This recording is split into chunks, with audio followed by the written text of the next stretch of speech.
How is it going, ladies and gentlemen? I have a match for you today against Xenon3120, and this was taken from my impromptu stream yesterday.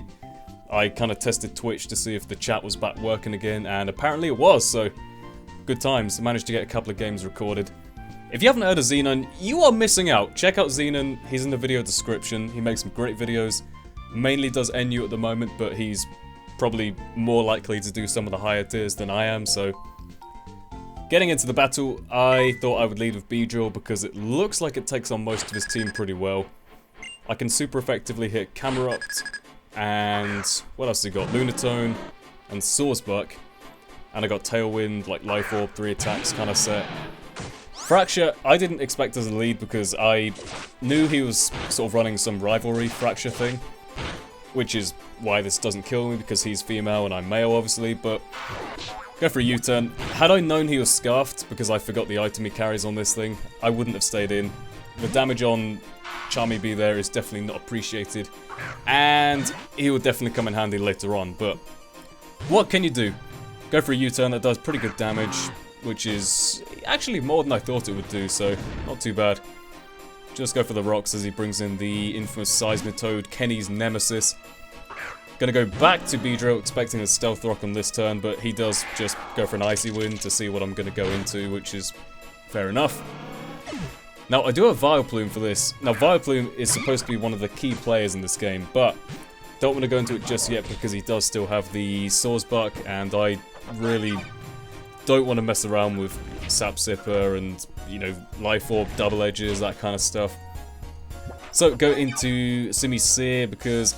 See, I wanted to make him think I have Grass Knot or HP Grass, which I do have, but I didn't want him to know that. So I go for Sub to see what he'll do, to see if he'll stay in or not. He goes to Camerupt, I thought, okay, fine. Now I will go to Shrew Manchu just to go for an Earthquake and maybe spin away the rocks at some point. And that Earthquake actually does pretty good damage, like that's what, 70-75%? And it has a solid rock, so... I would assume that's specially defensive, which is fair enough, which is what I run most often on Camerupt. Just going to go for the double knockoff, because I think he is going to try and go to this Mischievous, and I do not want this thing to have Eviolite. Thing is with Sandshrew, given that I've only got one actual attacking move, Earthquake, I can't touch Mischievous, so I had to catch that on the switch, because most people nowadays tend to run the sub-Calm Mindset, or sub-Nasty Plot, something like that. So I get a Luxray. Because the Eviolite is now gone, I can Volt Switch and break the sub at the very least. Gonna go out into Simi Seer once again because I could have stayed in with Luxray, I guess, and keep going for T-Bolts, but he would probably know that I'm locked into it, and he has, what, 2 ground types, so that didn't seem like a smart choice in my opinion. So I go to Simi Seer. I have the Blaze boosted Flamethrower, that is going to take him out from there. I think I'm Blaze and not Gluttony, because Gluttony would have activated earlier, so... Now he brings back in the Seismitoad, probably assuming I have nothing to hit it, but... Guess what? I have the HP Grass, which I really thought would kill this, but it doesn't. So either Seismitoad, either this is especially defensive, or I'm just overestimating Simi Seer. I mean, it is an unboosted HP Grass, so what do you expect, you know? In comes Whiskers once again because I don't want to go to Vileplume and take unnecessary damage. Remember I said that, you'll remember that towards the end of the game, that's a really ironic thing for me to have thought. Go for the superpower, get some big damage off. I say big damage, I just finish it off. Really, that was the best thing to go for. HP Ice, I was kind of worried wouldn't take it out, so... Next turn goes back into the Fracture, which is actually a pretty big problem for my team. Given that it's Scarfed and it has probably, I think it's just below Sork's attack stat. 117 is it? I think Sork's like 120 or something, but yeah, whatever, it's powerful anyway. Outrage, good. Thundo art, we like it. Thank you, Xenon. Go into my Luxray once again because I want the Intimidate off. I didn't actually realise this, but Fracture's actually faster than Luxray, or maybe he's Jolly and I'm Adamant or something, but go for the HP Ice, just finish it off from there.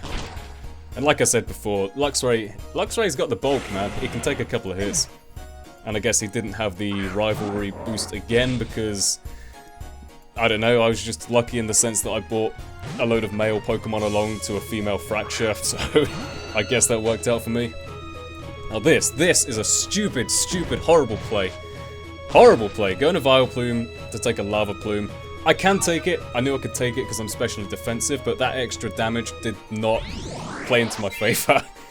Any normal player would have gone straight to Bibarel here and sacked it, because Bibarel is clearly the weakest link. Bibarel is the HM slave, the bitch of any 3rd gen team. Or was it 4th gen? No, it's probably 4th gen. Anyway, it's a terrible Pokemon, and I like Bibarel. I like, you know, using Bibarel, coming up with new sets for it. But Vileplume was definitely the better asset in this situation. And because of that, if I was at full, I could have lived a modest Specs Psychic. I think it turns out to be Specs.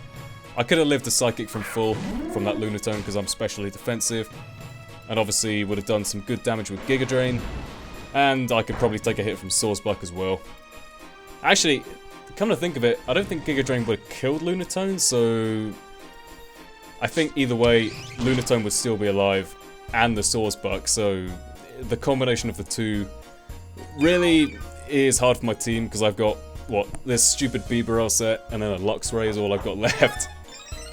But I do go for the Waterfall, get a bit damaged, a bit pointless, whatever. Go for the Endure, which is my secret weapon, get the Lychee Berry, Lychee, whatever you call it, and then go for the Quick Attack. Because of Simple, you get the double boost from the Berry. This actually has Work Up as well, so it is basically equivalent to having Sword Stance as well.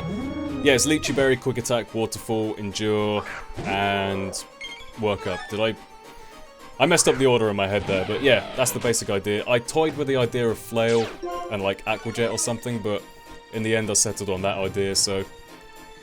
You know, the end result is, I do take out the Swordsbuck thanks to a lucky crit, but in the end, it basically comes down to Luxray versus Lunatone. I go for T-Bolt because even though Lunatone has better special defense, I thought Super Power would do less because lack of stab, so... I mean, I didn't calc it, so I don't know, but... It was pretty close. Either way, you know, that Lunatone thing would have taken any hit from me, probably. And the Swordsbuck shouldn't have died in the first place, so what can you do, you know? But it was a great game, it was really fun. Normally Xenon absolutely destroys me, but that was a great game. Very down to the wire, and I definitely enjoyed it. Beedrill putting in some work, sort of. Could have put in a lot more work, but I think my misplay with the Bibarel and the Vileplume was definitely my downfall. So I hope you all enjoyed, and with that being said, I'll see you all next time. Goodbye.